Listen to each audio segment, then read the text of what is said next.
The controversy surrounding the Vietnam War continues, as seemingly endless as the list of names etched on that memorial wall in Washington. And now a book authored by former Defense Secretary Robert McNamara has erupted the furor anew. In retrospect, the tragedy and lessons of Vietnam offers a chance to reflect on the mistakes made and the lessons learned. I think we still carry wounds of Vietnam. I don't think we, as a nation, really understand what happened. I believe we made mistakes. And when I say we, I mean the leaders, including myself. And I think we owe it to those who died, and we owe it to those who live, to reflect on those mistakes, try to draw the lessons so we won't make the same mistakes again. That's the purpose of the book. The emotional passions of Vietnam have crossed the generations, and we have those with us tonight. K.W. Kim, a former POW and multiple Purple Heart winner, and with Fred Brampman, a war activist who has studied Vietnam all his adult life ever since the war started and ended. Gentlemen, I guess there's a lot of things we could talk about tonight from the two different perspectives. You were there in the jungles, POW. You were here on the streets leading the anti-war movement in many cases in this country.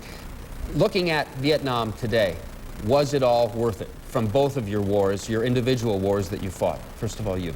No, I don't think it was worth it. It wasn't worth it. Why not?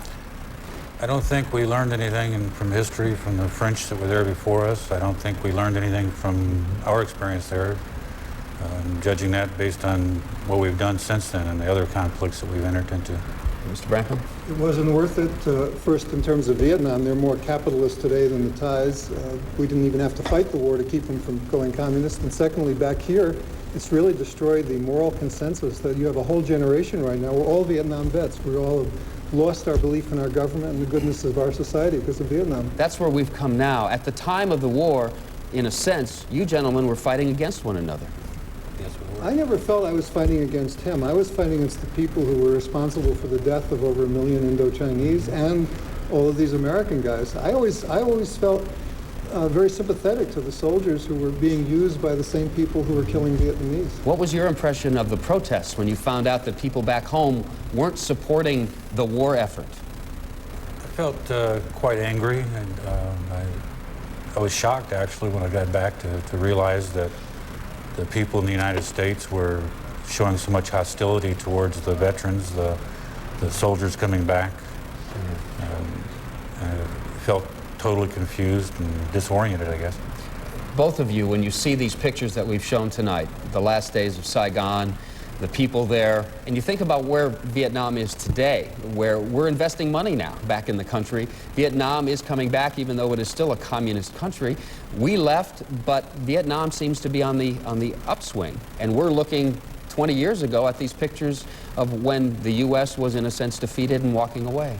What is your impression of that, Mr. Brunson? I feel tremendous sadness and tremendous joy. I thought Vietnam War would never end. I'm happy that they're at peace, finally.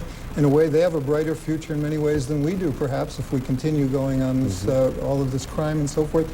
I think the fundamental issue right now is what we learned from Robert McNamara is you cannot make policy devoid of human consequences. You can't go killing people.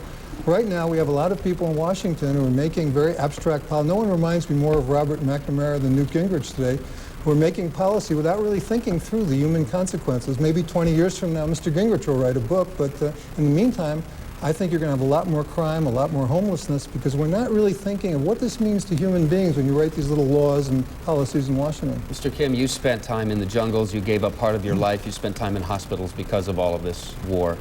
When people talk about us losing and walking away, how does that make you feel? It makes me feel pretty tough. I mean, we did walk away. I know we abandoned people, and I think that's a scar that we'll have to carry for the rest of history. Thank you, gentlemen. We need to cut this off right now. This debate could go on forever, and it probably will. Next, a teacher who honed his classroom skills in the